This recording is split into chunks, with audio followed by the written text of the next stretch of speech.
slowly. There we go. We are live. Hello, everybody, and welcome to the Gamma Dames podcast. I am Holly. I am Sarah. I am Rob Williams.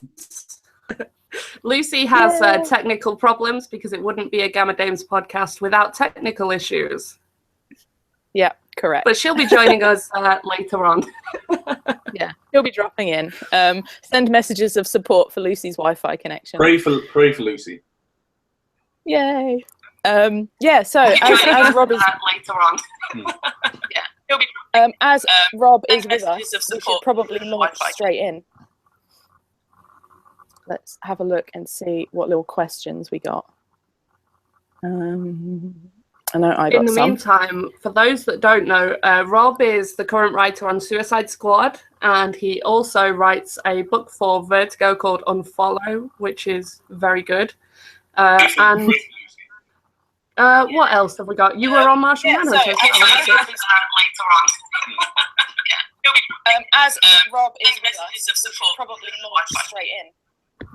We're getting an echo. Where is it coming from? Yeah, we are. Let's see what little questions we got.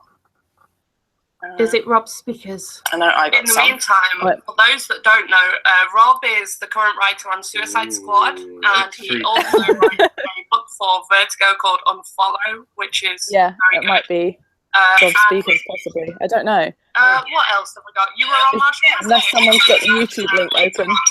Ooh. How do we get rid of it? Have you got some headphones? Getting an echo. Where is it coming from? Let's see what little questions we got. Not me. Is it Rob's speakers? I know I got some. In the meantime, for those that don't know, Rob is the current writer on Suicide Squad, and he also writes a book for Vertigo called Unfollow. I've got no speakers on here. It might be Rob's speakers, possibly. I don't know. What else have we got? You were on Martian Manhunter. YouTube link open. How do we get rid of it? Where is it coming from? Have you got some Stop. headphones? Getting an echo. Where is it coming from? No. No. Not me. Is it Rob's speakers? I know I got some. For those that don't know, Rob is the current writer on Suicide Squad. If we all mute, then we'll figure out who it is. I'll mute, and then you can hear if it's me. On here. It might be. What else have we got? You were on Martian Where is it coming from?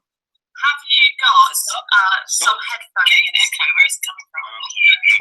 No. Okay, so I'm muted. I don't think it's me. I think it's Rob. Okay. I think it's Rob. Not to pass the blame. Yeah, see, because it stops when his mic's muted. Yeah. So it's wherever his mic is, he's like playing the sound into his mic. On loop. Yeah, yeah. On a hellish nightmare of a loop. Yeah, there we are. It's Rob. It is me. Yeah, it's you. I think it's Rob. I think it's Rob. I think we need some, might need some headphones. Well, how do we get rid of it? Stops when his mic's muted. Have you got iPhone headphones or something? It's wherever his mic is, he's like playing the sound into his mic. Because if you have headphones, probably it cuts it off. Yeah, if you have some earphones or headphones somewhere and then you can plug those in and use those, then that usually stops it. We've found. Ahaha. Oh my god. He has. Oh my god. Yeah. See, like we said, wouldn't be Gamma Dames without some technical problems. It's all part of the fun. Exactly. Wherever his mic is, he's like playing the sound into his mic. No. Anything now? It's still doing it, but less. This is good. Yeah, if you have some earphones or headphones somewhere. All I've done is plug in some headphones. We've found. No? Yes? Aha. Oh my god. Oh my god. It's still looping, but it's much quieter. Wouldn't be Gamma Dames. Yeah, we can deal with that. Technical problems. We can just shout over ourselves. Exactly. Right. That's weird. They just got quieter though. Yeah. Really strange. It's still doing it, but less. This is good. This is really bizarre. This is all I've done is plug in some headphones. This is our own personal hell where we can just hear ourselves in a loop. It's still looping, but it's much quieter. Wow, this is crazy. Shall we? What if we sort of like got out of this and came back in or something? Would that work? Yeah, really strange. You could try leaving and rejoining. You've still got the link, right? This is really bizarre. This is okay. Yeah, good plan. I'll try that. All right. Okay, let's see if this is a nightmare. Always welcome to the Gamma Dames, where something goes wrong every week. At least you've not dropped out completely yet. That was fun. Oh, here we go. No, that's true. I'm back. Does that work? You could try. Have you got the YouTube open? Link, right? Yeah, good plan. I'll try that. All right. Okay, let's see if this is a nightmare.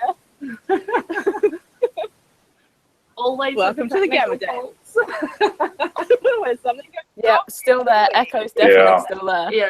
Have you got? Where's it coming from? On your computer, have you got open the Hangout and the YouTube? No, hang on. Let me just close every other window. One of them might have us talking.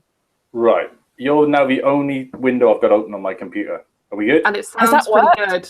I think that's worked. Oh my god, yes! What the hell was that? Guys, we got there. Panic over. That was like Apollo 13 or something. We were haunting your computer, I think. Strangers. Yeah. But the one thing you don't want is us stuck in your computer forever. I couldn't tell what was happening then and what was happening in the past. It was very strange.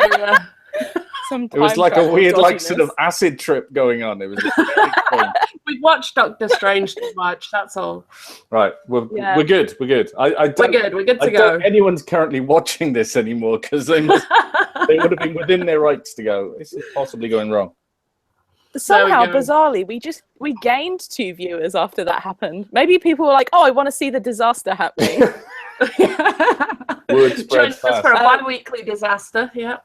Tune in a confused bald man on YouTube going, just doing this constantly going, I don't understand. Yeah. What is the internet?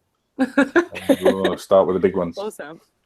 We have got a question or two. Yeah, David Williams on YouTube would like to know, what was your inspiration for Unfollow? I have been reading it from the beginning.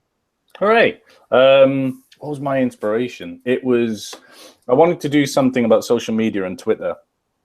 And I had some thoughts about doing it for a Judge Dredd story, I think. But then I was talking to Mike Dowling, and Mike and I had done a Judge Dredd together, and we got on well. And Mike said, do you want to pitch something together? And we talked about what would inspire him and inspire me. And Mike said he wanted to do something about thematically, which was to do with Jack London's stories, A Call of the Wild, and something about very much about sort of putting human beings in the food chain. So it was really combining that with my thoughts of doing something about social media, and we kind of knocked it together ourselves, really. You know, from that, really, it's weird. It's like something was very good with working with Mike is that thematically we're coming at things from a very similar place, I think. Yeah, it was very sort of prescient at the time because it felt like social media was quite blowing up and no one had done that commentary on it.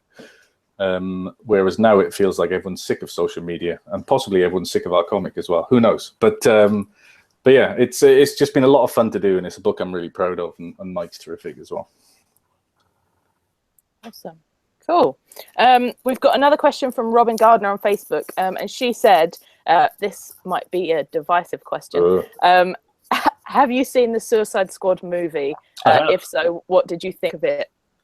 What did I think of it? I thought it had some things I liked about it, and I had some things I wasn't as keen on. But yeah, I mean, the weird thing is about doing the comic is it's very much its own entity. You know, you can't allow yourself to be too influenced for good or for bad from watching the movies or the TV shows or anything like that. But one thing that did really influence me was the trailers, which was because I thought they were terrific, and I thought the tone they got was great. And when we were planning the book, and that was before it had come out, I kind of watched that first trailer and kind of went, "This is what it should be." You know what I mean? It should be funny, and it should be dark, and it should be acerbic, and sort of have energy, and all those things were in the trailer. Yes, I think it's weird how that kind of does push you in certain directions when it comes to the stories. Yeah. So I have a personal question, because I can imagine, obviously, having written them for a while now, you're probably quite protective of them. Yeah. But who's your favorite to write? Boomerang. Which is really weird, actually, because, like, genuinely, I had no connection emotionally with a lot of these characters, and especially Captain Boomerang. If you'd ever told me that I would be very protective of Captain Boomerang. But I think what you do with any of these jobs is sometimes you get asked to write characters and you have a deep personal connection with them, and you feel strongly about them. And other times you go, nothing. I go, and then you delve into them. But when you write them, by the very nature of writing them, you have to try and get to the heart of these characters. You have to get to their strengths and their weaknesses and their frailties. And the weird thing is, I never could have predicted was for issue 2, I did a Boomerang story with Ivan Rice. And it's one of the favorite things of mine I've ever written, I think, certainly over the last couple of years, because it was everything Boomerang is. He's a nasty piece of. Can I swear on this? Yeah, we do. Yeah, cool. He's a complete. He's a douchebag. He's horrible, nasty piece of work. He lies, but he's really funny, which is I always like the funny characters, and he's got this sort of frailty at the heart of him, which is like what I loved about that story. And one thing I'm very keen to try and do in my work is pull the rug out from under people. So just when you think a character's horrible, have them do something lovable.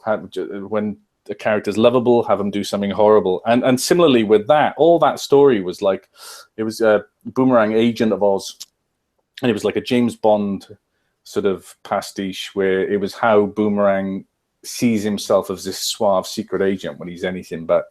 But at the end of it, Amanda Waller says, goes back to his past and says the whole reason you trained yourself to throw boomerangs is it's something that comes back.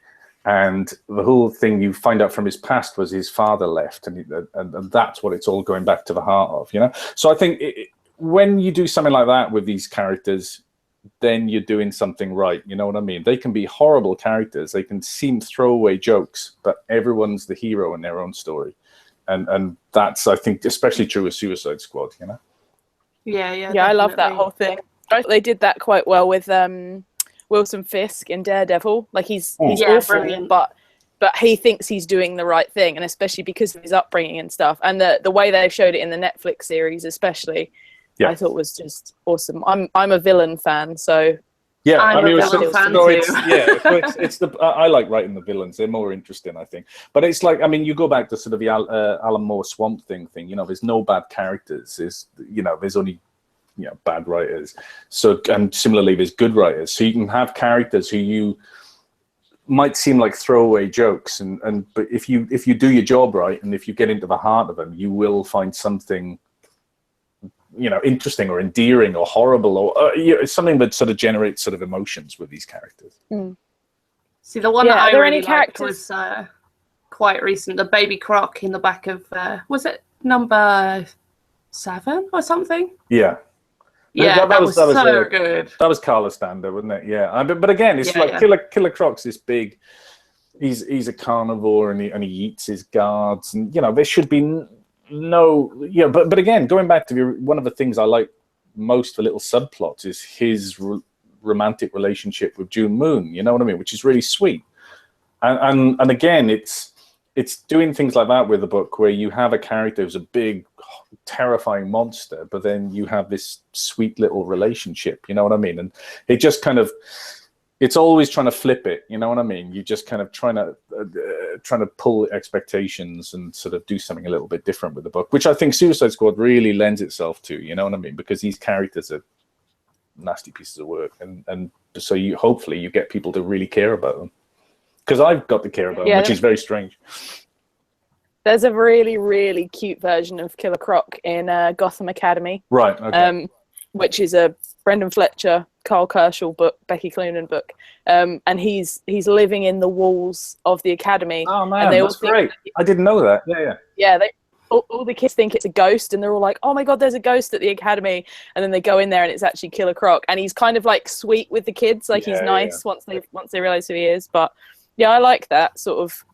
So that's a clever thing to do, and I think you do. I mean, it's basic Beauty and the Beast kind of thing. You know, all these things are built on tropes, but the biggest monsters are usually monsters because you find in the little 8-page I did with Carl Stander where you find out that like he was bullied as a kid, you know what I mean, because he looked so different and everything, so he didn't stand a chance, you know what I mean. It's but even though he is this monster now. So I really like that. You know, hopefully it make you feel sorry for the monsters. You know what I mean? And then they do something absolutely appalling. That's good. And remind you why they're there. Yeah, exactly. Yeah. Are there any characters you haven't had a chance to write that you would love to get your hands on? Oh, what, DC or anywhere or anywhere? Oh God. I don't. I mean, I've got a chance to sort of write the majority of characters I loved growing up. I've been very fortunate in that regard. Who would I really love to write? I've written people a little bit like I did a one-off of The Flash last year with Jesus Mourinho. So that was fun to write Barry Allen. Yeah, I mean, I don't know. I've written Superman a bit. I love Superman. I just like Superman or Batman. I go Superman every time, I'm afraid. It's just I would like to have a chance to write a substantial Superman story, I guess. Even though I've written a few odds and sods Superman bits. I did a little 8-pager with Chris Weston a few years back, which is in Adventures of Superman, which is, again, something I'm really proud of, and Chris is amazing. I don't know. Who else? Loads of people. I just can't think. I'd like to write Daredevil. I'd be a bit intimidated. I kind of think with some of these characters, their best stories have been done. So I think I'm more inclined to take on the people like your Captain Boomerangs or whatever, who has low expectations, and hopefully you can write great stories with them, rather than the people who are like the real classic characters. But to be fair though, you did that with Martian Manhunter for me. There's been a lot of kind of Martian Manhunter stories, but I don't think I ever really got involved. And then when you started your series on it, I was like, oh, this is cool, because it was different to everything else that had kind of come before it. It was nice. I think that's the thing with, like, again, that's low expectations, and I don't think anyone expects a Martian Manhunter book to be I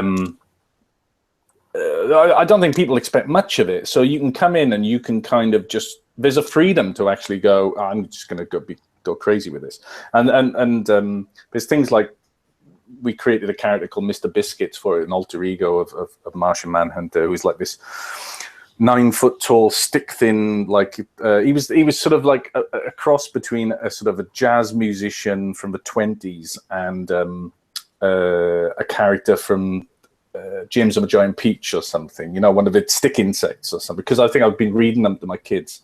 And I went, that's great. And then I pitched it. And then you pitched this stuff, and it's totally outside of expectations. And you think there's a great chance that I'll never work again by doing this. You know what I mean? They're either going to like this or they're going to hate it. But you actually can, with that kind of attitude, you can come up with some fun stuff, actually. I think when you do get the big characters, I can't speak for everyone, but I think so many stories have been done with them. You kind of feel like you kind of go, oh, where do you go with this? When you get the characters with his low expectations, maybe I'm just more drawn to the underdogs. I'm not sure, actually. But the underdogs are fun. And I loved writing Martian Manhunter. It was great fun. But it was also partly a feeling like it was under the radar a bit, so we could just go crazy with freedom. Yeah, and I think you just kind of go, well, he's alien, you know what I mean? John's alien. So I wanted it to have that feel. I really didn't want him to be a big, green, muscled Superman. You know what I mean? I didn't think there was any point in telling that story. So I wanted to do something where he was split into, he's a shapeshifter, so he splits into different characters as well. And he's trying to find his way and everything. And we had Eddie Barrows drawing it as well, and Eddie's just amazing. I mean, his detective comics run now is just like out of this world. So yeah, that was a great book. I just, again, you wish more people would read that stuff. You know what I mean? Because I think there's some really adventurous stuff goes on with some of the lower tier books sometimes. I will say that I did find. Oh, go on, Holly. Yeah, I was going to say, I think that is obviously partly down to the retailers to push the weird stuff. Yeah. But also I appreciate from a retailer's point of view, you know what I mean? How you're not going to get many people taking a chance on it, you know what I mean? But then sometimes it does happen, word of mouth builds and stuff, but it's kind of rare, I think, you know, unfortunately. I mean, luckily in my shop, we're in quite a good position whereby we've built up that kind of trust now. And if we say that something that isn't selling a huge number is really good, our customers normally will go, yeah, all right, then we'll give it a go. Because the thing is, they can always drop if they don't enjoy it. So yeah, it's quite good. But I think people have got it right when they say that hand selling is kind of the key to this industry. Yeah. Because unless people are actually talking about and enjoying your book, you don't really have a book anymore. Yeah. As harsh as that sounds. So yeah, I think it's really good for smaller titles especially. I mean, I know that I read every issue 1 that we get in. Yeah, blimey, how do you get the time to do that? I try and do that. Yeah. Really? Yeah. Okay. And then at least, you know, I can say, well, you've probably heard of this, but have you read this?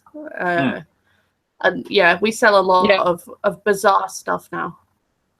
Sarah and I were saying before that we find it so helpful when the publishers send out like early copies for retailers. Right. Image do it a lot, and Dark Horse do it a lot, and Only Press do it a lot. When they send out PDFs or whatever for retailers to read early. Because if we can get a chance to read it and be like, oh, that's really good, I'm going to double my orders. Then by the time it comes in, we can say to people, I read this 3 months ago and it's amazing. Yeah. Rather than what me and Sarah try and clearly rush to do on a Wednesday like this. Hurry, next number one. Next number one. Oh, you won't believe what happens in... No, but it's like friends of mine who've done create your own books. You know, they've talked about how much time and effort they have to put into sort of contacting retailers and just going, look, please take a chance on this book, and sending out previews and stuff. And but that is so time consuming. But I think you've got to do it when you don't have the might of sort of a, I don't know, Civil War II or you know, Suicide Squad versus Justice League or something, where you've got this big machine behind it. You know, it's a battle to try and get people to read this stuff. I find that because they don't put the effort in, sometimes the stories aren't very good. I'm a bit bitter about the end of Civil War II, to be honest. Oh, I haven't read it yet, so don't tell me. No, it's great to a point.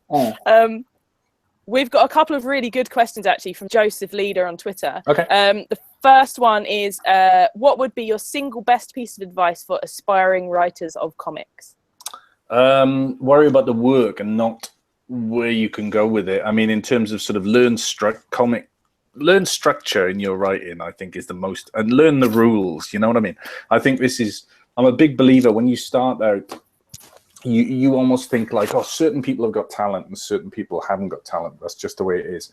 And the more I do this, and I've been doing this a while now, writing is like any craft. It's like carpentry or anything like this. There's rules and structures to it, and if you learn them, you get better. You know, you can, and I think that's, especially if you want to be employable, if you want to be a professional, that is what editors see in people pitching them and whatever. They can see that just basic things like you break your story up into a start, a middle, and an end. You know what I mean? This is like, there's so many things. I mean, I read a lot of sort of screenplay structure books and people, things like Robert McKee's Story and John York's Into the Woods and books like this. You know what I mean? David Mamet's written some fantastic essays about structure in your work, and I would definitely recommend for people to read these, not to slavishly kind of like follow them as law, because if you're smart, you will read certain things these books tell you and go, I don't agree with that, and that's fine. But I think if you look at something as basic as the 3-act structure, you know what I mean, which tells you again, but a story, you know, an inciting incident happens, a character then has to try and put the world back to rights, and a character either succeeds in doing that or doesn't succeed in doing that. You have got the basics of storytelling right there, you know. So I think you meet a lot of people in your life who think, oh, I've got a great idea. And you can have great ideas, but if you want to do this professionally, you have to learn the rules. And once you've learned the rules, you can rip them up. You can. I've said before, you know, you can think you're the next Miles Davis or something like that. Well, first of all, Miles Davis had to learn how to play his instrument, you know what I mean? And then before he decided to sort of be Miles Davis. So I would say, don't worry about anything going on in the industry. Learn the basics of storytelling.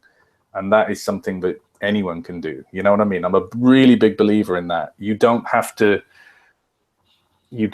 think you're, you know, it's not about have so many stories they're all coming out to me or something. A lot of professionals, you sit down at a keyboard and you go, I got nothing. But because you know the rules, you can then build a story. So yeah, I think that's important for a lot of, that's very freeing, I think, of people to realize that, you know what I mean? It's not about super talents and no talents. It's anyone can learn to do this, I think. I have to agree with you. We sometimes get books in. I spent a few years being a proofreader at a print shop. Yeah. So my immediate reaction when I read something that maybe isn't as structured as it should be, even if it's the best thing in the world, it brings me straight out of that book. Yeah, you can't, I mean, I get occasionally writers go, can I send you my stuff? They could have the best story in the world. And if they're making it difficult for me to even find the story because of how badly they've written it or laid it out or something. And there's books like Blake Snyder's Save the Cat is another one, which I totally appreciate why a lot of people are down on these books, because they teach rigid structure. And I think you have to be smart enough to choose what works for you and what doesn't work for you, and the creativity flows within structure. So but Blake Snyder's Save the Cat, for instance, lays out how to pitch really, really well. You know what I mean? And that's a skill in itself. Because I think when I started, I did a book called Class War, was my first book, and a few big publishers came to me and sort of were interested in me working for them, and I didn't know how to structure a pitch, let alone how to, you know, write in a structured way to a degree. I was sort of relying on talent and instinct. And I think part of being professional and doing this week after week after week is learning these things. So yeah, I mean, it's there's probably a lot of money to be made from someone running a good comic writing course. You know what I mean? Or maybe not. I'm not entirely sure. But anyway, yeah, there's a lot, and you know, if people are interested in this, look at my website. I've written a couple of blog posts on this and some good reading lists of things people definitely should read, because I think they're just enormously helpful. Cool. Yeah, I'll drop the links for that in the video thing afterwards as well. Cool. Joe again asks, what would you like to see more of in comics today in terms of themes, characters, situations, that sort of stuff? Ooh, I'm not saying, because I want to keep more for myself. I don't know. I did think that, yeah. I don't know. I mean, I think with sort of more diversity is like a very positive thing, and something that's going on with the major companies, much more so, and more diverse creators, and I just think it's really healthy. You know what I mean? I don't think we can. It just opens up more stories. There's so many more stories to tell. You know what I mean? People get sucked in with comics thinking it's the big two. It's DC and Marvel. You know what I mean? This great work goes on at DC and Marvel, but there's so many great stories to be told in so many other sort of mediums. You know, so I would just like to see more diverse people telling their stories through comics, which is out there. But I guess I'd like to see readers giving more chance to things which aren't necessarily just superhero books. I love a good superhero book, you know what I mean? But there's so many great comics out there that just, if people just gave them a try. Is there anything you've read recently that you just loved? Yes. I love The Vision. I read that. The Vision was really good, yeah. And I knew there was a huge amount of press about it, and I read the first issue, and I get so busy these days. I think I'd intended to read it, and then I sort of picked it up over Christmas, and I couldn't. That's the first comic in a while I felt like an issue would finish, and I go, I have to read the next issue straight away, which is great. So I think Tom King and Gabriel Walter and Jordi Belair, that was terrific. But what else? I don't know. I'm looking around. Did you read Moon Knight? I've only just started. I'm on like issue 3, so I'm late to Moon Knight. But I mean, Greg Smallwood's art on that was just kind of. Oh, it's amazing. Again, I haven't actually given it the time it deserves yet, so I need to read more. But I really liked the first 3 issues, and Jeff Lemire's good. I'm looking around. This is where I keep my comics. What have I read recently that I absolutely loved? I mean, Vision was one thing. The last couple of years, I read 20th Century Boys, which is staring at me up there, in about 27 volumes of it, which is just like comics from another world. I mean, that's the thing. I think it's the same when I watch TV shows. I'm quite happy with comics that just make me go, oh yeah, I enjoyed that. That's fine. I can deal with that. It's the ones that make you go, oh, I just want to give up and go on because they're so good. You know what I mean? I hate that, but I love it as well.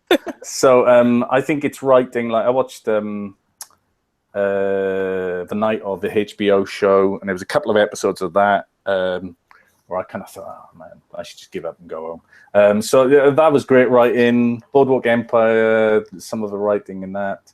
I don't know. There's all kinds of good things out there. I've been rereading this lately. The Winter Men, not this. This is great, brilliantly written, and John Paul Leon. That's absolutely fantastic. So yeah, I don't know. There's so much good stuff out there. I find the same thing.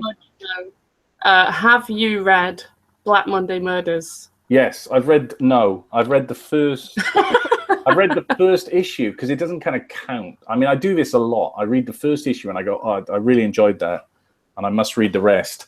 And it's sitting on my iPad, the rest of it, and I haven't read it yet. So I have and I haven't. But Tom Cote is fantastic, and Hickman's really smart, and so I can't fully say I've read it until I've read all of it. So kind of, yeah. Good. I was just going to force you to read it if you didn't. So. You posted the other day, right? But that's like one of your books of a year or something. Or... Yeah, by a mile. Because this year has been a bit of an odd year, I think, for comics.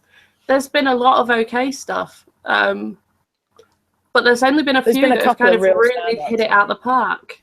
Okay. Whereas last year, I found it so hard to write a top 10 because last year there was so much that I was like, well, this and this and this and this and this, they were all good. But this year I've been like, this is good, this is good. It's quite cool because like Sarah and I and Lucy are like on complete opposite ends of like taste in comics. Yeah.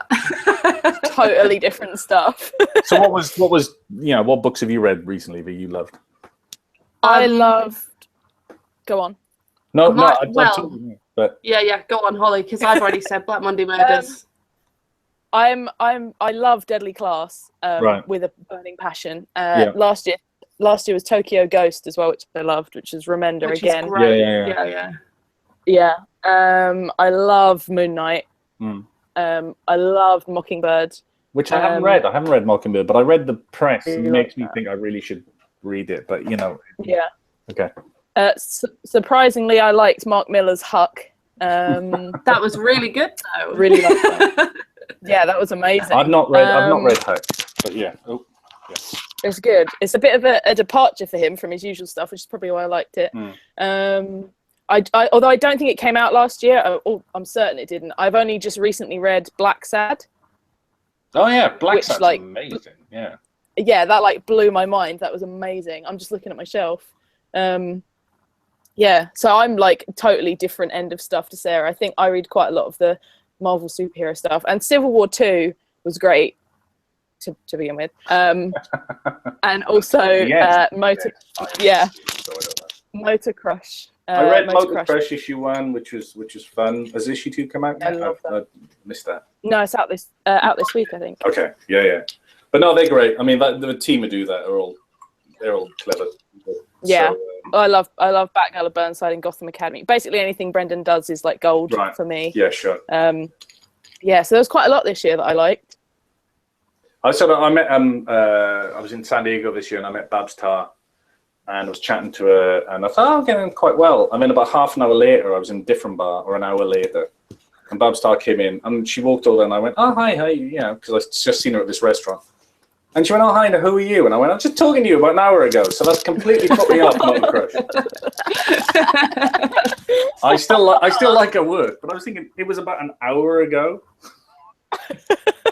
Oh, no. How forgettable can I be?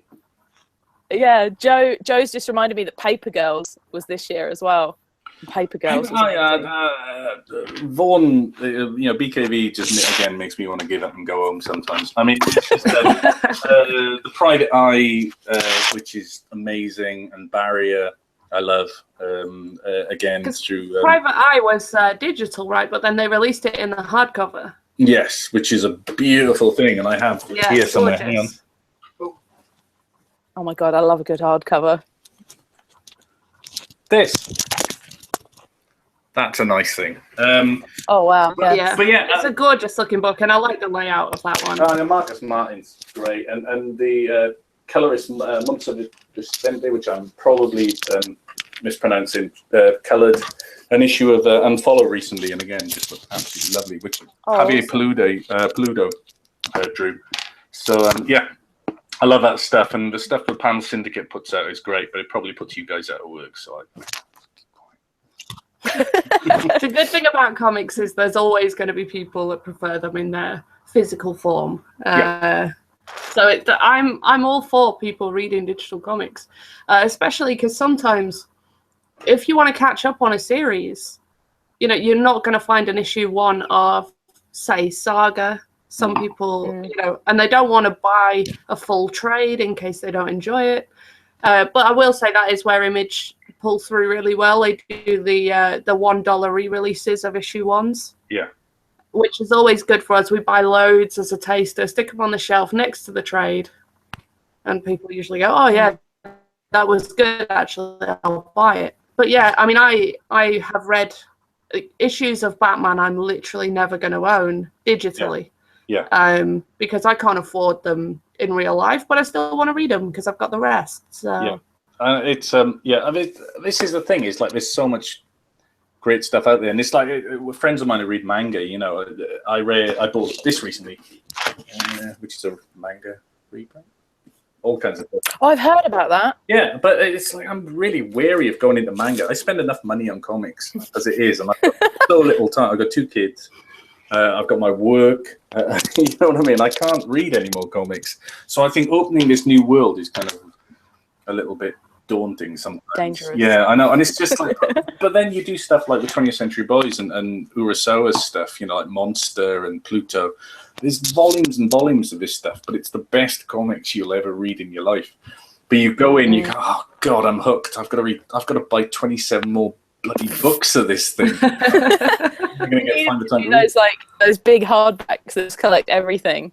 If everyone did that, I am such a hoarder of hardcover books as well. It's so bad, like, because I just love them on shelves. They look so nice. Yeah. So a comic will come out in singles, I'll buy it in singles. It'll come out in trade, I'll buy it in trade, and then they'll release a deluxe hardcover, and I'll buy that as well. And I realize when you say you buy it, you probably just take it home from the shop and cut in. No, I legitimately buy them, but then I end up buying like 4 versions of one title. Okay. Yeah, I just got the big Image hardback of Deadly Class, like bright pink and gorgeous and amazing. How many issues is in that? 4 of the paperback volumes, I think. Yeah, okay. 3 or 4. So which makes it totally worth it, obviously. Exactly. I need to catch up. And it looks cool. Yeah. Now, is it all Wes Craig, or do they ever get like guest artists in? I'm pretty sure most of it was Wes Craig. I've got a cap as well. I'm a couple of volumes behind, but I'm pretty sure it was Wes Craig for the whole thing. Okay. I'm pretty sure. But yeah, I love that book. So I'm obsessed. Oh, go on, Holly. You're obsessed. Yeah, I was just going to say I'm obsessed as well with the run that Marvel did of all new Ghost Rider. That was just before the one they've redone. The one that Trad Moore drew. Like every more draws is just the best thing for my eyes. Like, Yeah. I love it. He's great. Yeah, I know. It's just, yeah, I know. There was talk of him maybe doing a. Oh, I think no. Actually, I'm going to zip because I almost said something. Oh no, you almost let out secret. Oh, we almost had an exclusive. No, I'm not. No, forget that. This is what I've been drinking a couple of glasses of wine. This is dangerous. All kinds of things. We're going to squeeze out the industry secrets. I like Tradmore's stuff very much. We have a question here that directly links to something I was going to ask as well. Yeah. We have a bit of a joke on your Facebook about the fact you keep working with all of my favorite artists. Yeah, it's deliberate, entirely deliberate. Yeah, totally intentional, of course. But we have had a question that says, is there an artist you would really like to work with that you have not yet? Goran Parlov.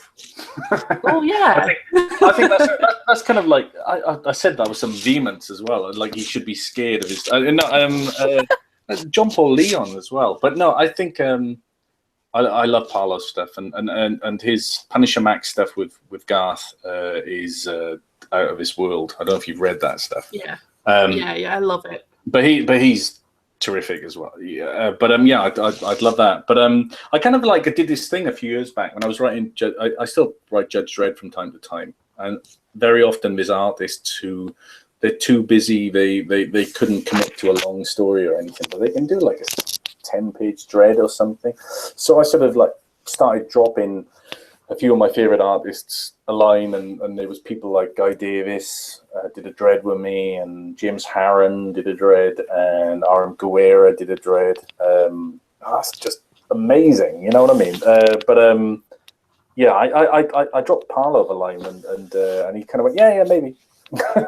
So it's just but I think maybe he just wasn't feeling the Dredd, that'd be kind of cool. But there's too many. I mean, I've been really blessed the last year. I mean, the artists I've got to work with the last year, just out of this world. But in general, you know what I mean? Just the artists I get to work with, I'm a fortunate boy.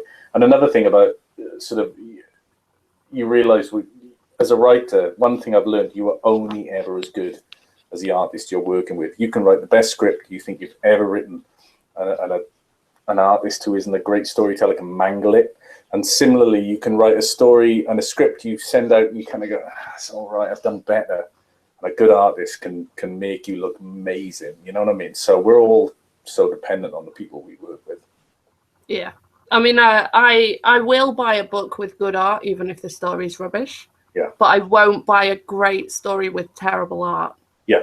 But I think one thing with respect to everyone who reads comics and doesn't do it for a living, when you write these scripts and you get the art through, comic art can look amazing, and you can work with an artist who can make a page look stunning and people will love it. But you also see when the story you've told is being told brilliantly and when it's not sometimes. Yeah. You know what I mean? So the people you love and you cling on to for dear life as a writer are the people who do both, you know what I mean? They can have that sort of visceral kind of thing from a page where it's just like, wow. But also all the little sort of character nuances in there and all the little things are there that were in the script. And the best ones actually make your script better than you actually wrote it, you know what I mean, as well. They pull other things out of it. And sometimes that's things that people, readers don't see, you know what I mean? One of my favorite people to work with ever is Disraeli, and I did a create your own book called Ordinary with him, and I've done a bunch of stuff for 2000 AD with him, you know, and he's just an amazing storyteller. And it's stuff like that where you just, but you know, I'm working with Jim Lee. Johnny Rimley Jr. is drawing the new Suicide Squad arc, you know. I've got sort of your favorite Lee on covers.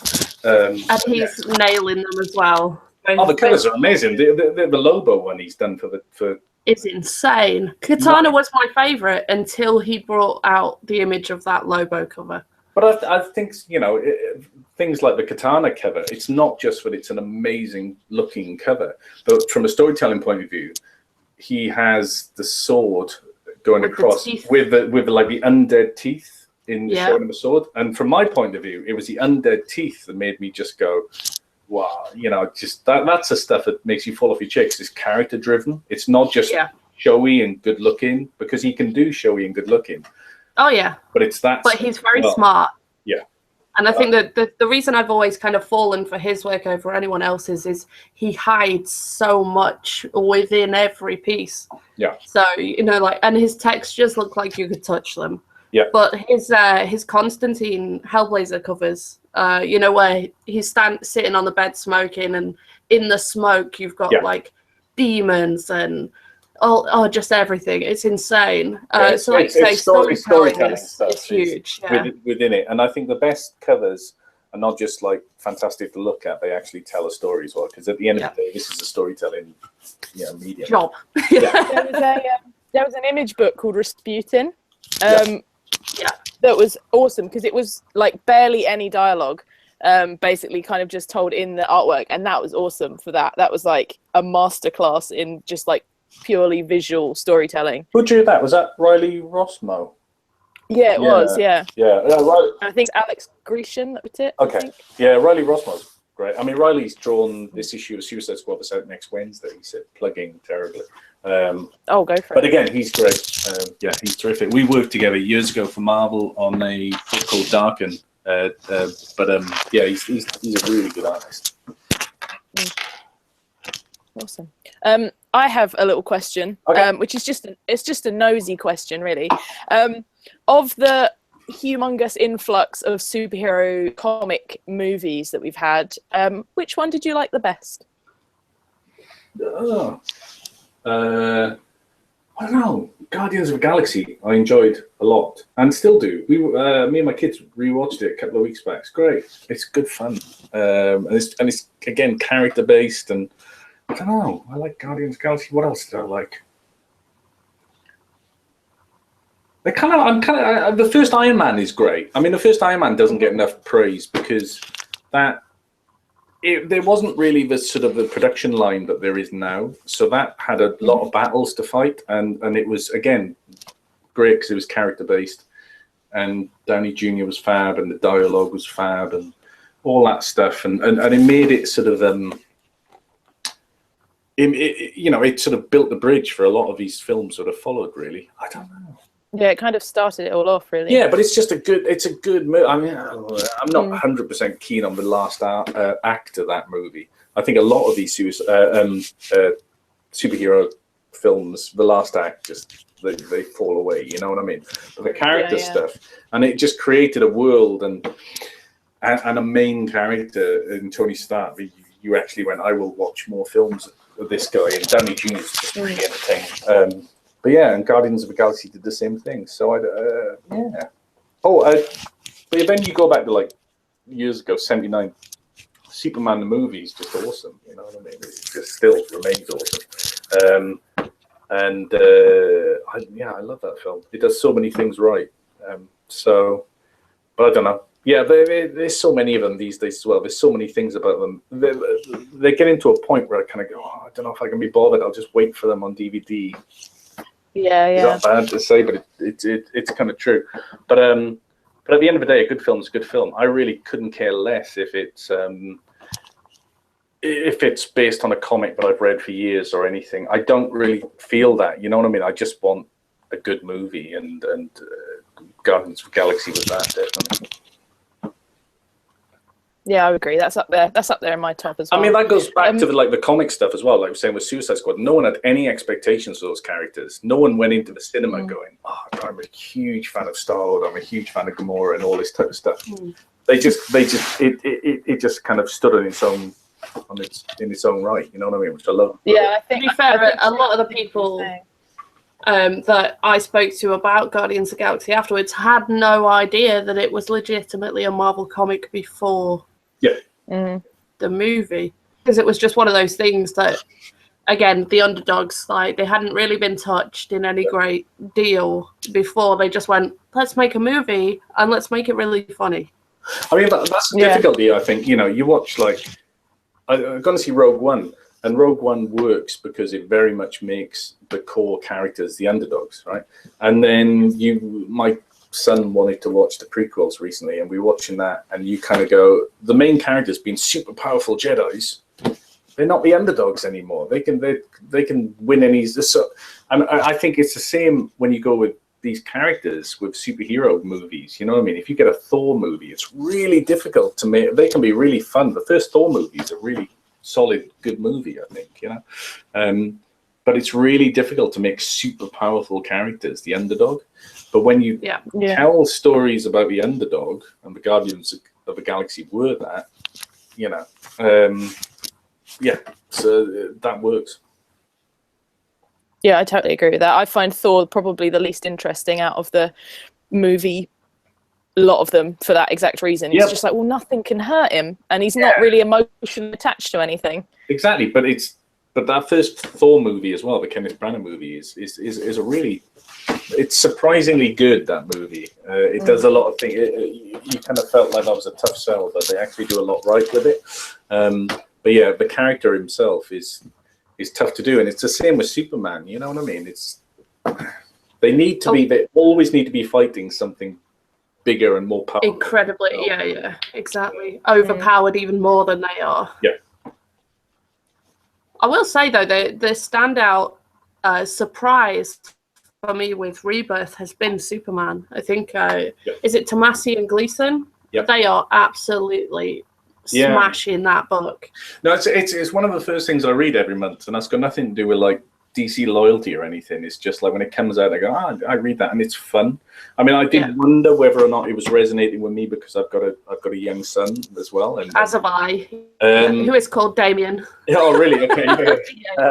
But no, it's just a fun book, and also, I mean, I can't pronounce his name. Jorge Jimenez, who's been doing it. He's fantastic. To me, it's just like if I was running Marvel or DC, I would be like chucking all the money I could at him, because I think he did a Superman annual recently with Swamp Thing, which was just kind of like wow. But no, I think those guys, Pete and Patrick, they're doing the right thing there. They just kind of grounded it and made Superman wholesome again. They seem to have gone back to the core of what the character was. And surprisingly, people have really resonated to it. It's just a lot of people are talking about it. It's a fun book. I literally have never enjoyed Superman more than I am at the moment. They're just doing so well. But I think that's been kind of the best part about Rebirth itself is the fact that Suicide Squad, apart from. No, you're doing it too. Everyone is getting kind of the core values of the characters. Like I've said it to you before about Harley Quinn, the way that you write her, and she is smart and she is odd, but she's still.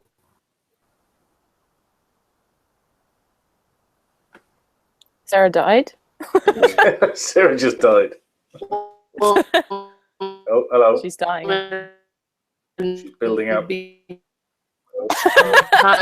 all come rushing out. This is like you died there, Sarah. We didn't hear your lovely compliment. You're back. You are back. Oh, you're a little pixelated. Also, I was just saying about the way you've written Harley Quinn and made her actually smart again, which is nice. Yeah, I mean, I think we talked about this, the thought bubble, and I think that's that's the most interesting thing about her to me, is just like she is this, all the things we know she is. She's fun and funny, and she's sexy, and all these kind of things. But she is, she was a psychotherapist before any of this, and so can I just point out that at that moment where you had her kind of put her glasses on and her jacket on and cut off her pigtails, I did a legitimate fist pump. Yeah, well, that's. I mean, Jim did amazing with that page. That's one of my favorite pages in our Suicide Squad run, because I think I forget exactly, but like there were certain aspects where Jim just extrapolated the scene, and I think that page was one where Jim kind of played it out a bit differently from my script. I had that moment. It's all like, that was the cool thing with working with Jim, is just like there were certain beats where like they were in there that I did, and they're in the script, and then Jim would kind of go, no, I'll play them a little differently, and he did a beautiful job on that page. It was great. Yeah, it was so good. It made me so happy. Yeah, and it's just I forget what the dialogue was. It's something very obvious, like sort of, you know, she said, I've got a working hypothesis about the Hypothesis. yeah, so it's just like the brain is kind of clicks back in. Do you know what I mean? Yeah. But then It was so good. But even then, from that point on, the next issue, you know, she had to fight her way across Bel Rev, which was filled with murderous inmates, superpowered inmates. She doesn't stand a chance, but she does it through her brains. You know what I mean? And Yeah. I love that about Harley. You know what I mean? That's the thing that really excites me about writing Harley is, for all the other things, at the basis of it, it really wouldn't work unless she was really smart, and she is really smart. And I think she knows what she's going through, you know? Yeah. And the joke's on everyone else because of that, you know? It's not on her, and I think that's really cool. I think that's been really good with Rebirth, is it seems to have all gone back to very like character-based stuff. Like I was really, really impressed with Trinity. Because like I'm not a big Justice League fan, and that was the first book. Oh, this has actually made me care about Superman, because that has just been like so character based, and the villain in that was a surprise as well. But like it seems like across the board, a lot of the Rebirth titles have gone back to that, like actually going into who the characters are, which I think is way more interesting. Yeah, and I think that was a drive. I mean, you know, that's something DC deserves credit for. Is I think they realized. And for all of us, there was not this thing of like, you have to tell this story, you have to tell that story. But there was an editorial drive to let's go back to the heart of why people love these characters and why people love these concepts. And I think everyone's tried to do that, and it's really resonated. And there's a reason why all these characters are like, you know, why a Batman speaks to people, why a Superman speaks to people. And there's a reason as well, which is like you could write a book on this type of stuff. Why Harley Quinn is now one of the most popular comic characters in the world in a relatively short space of time, because she speaks to certain people in a certain way. And so trying to, you know, I think all of us try and do this as writers. We try and go to the heart and say, well, what is it about these characters that works? And that's what Rebirth tried to do. And people really bought the shit out of Rebirth, you know what I mean, and loved it. Seemed to have really liked it. So he said, having a glass of wine again. Well, why not? Yeah, exactly. To be fair, though, I mean, we are over time. Oh, wait. Okay. Yeah. We have got the pretty most well. important question, Sarah. We have got the most important question. Yes, we have. I have this much wine left, so I'm willing to answer these questions. It's a ticking clock until this wine. It's one very important question that we ask everyone that comes on this podcast. Holly, would you like to do the honors? Okay. What is your favorite cheese? Colston Bassett Stilton. Oh, good choice. It's not just Stilton. Solid. It's a particular type of Stilton. Colston Bassett is the best, I think. No, we like really specific answers. This is good. I've thought about this to some extent over the years. And tested a lot of cheeses, I hope. Yes, very much so. Too much. In fact, after Christmas ended, I said to my other half, I said, no more cheese for at least 5 months. Yes. Because it's going to kill me stone dead. Yeah, but that's the way to go. That wouldn't be a bad way to go, would it? No, Death by exactly. cheese. I think I can see like the Joker's origin where he falls into a giant vat of Colston Bassett Stilton. Like my version of it. Yes. Oh my god. Yes. I'd buy it. I know. It sounds really tempting, much more so than falling into a vat and going insane. I don't know. Yeah, totally. Just coming out a big blobby mess. Exactly. Which is happening. Let's face facts. Yeah. Yes. Amazing. Awesome. Well, I think that is us done. Thank you so much for joining us, Rob. That was awesome. Oh, thanks for having us, guys. Cheers. No problem at all. You're super fun and awesome. And everyone should buy Suicide Squad and Unfollow and Martian Manhunter. This is where you get off at the end of it and you go, I hate his work. That's what Right, No, well, absolutely I think not. for this week, we'll see you later. I think it has to be the 22nd. We may or may Yes, not 22nd. have a guest. Okay, good luck. So, So, yeah, so mark your calendars, 22nd. people. And Awesome. yeah, bye-bye Well, for now. All right, Yeah, cheers, thank guys. you everybody for watching. We will see you soon. Bye.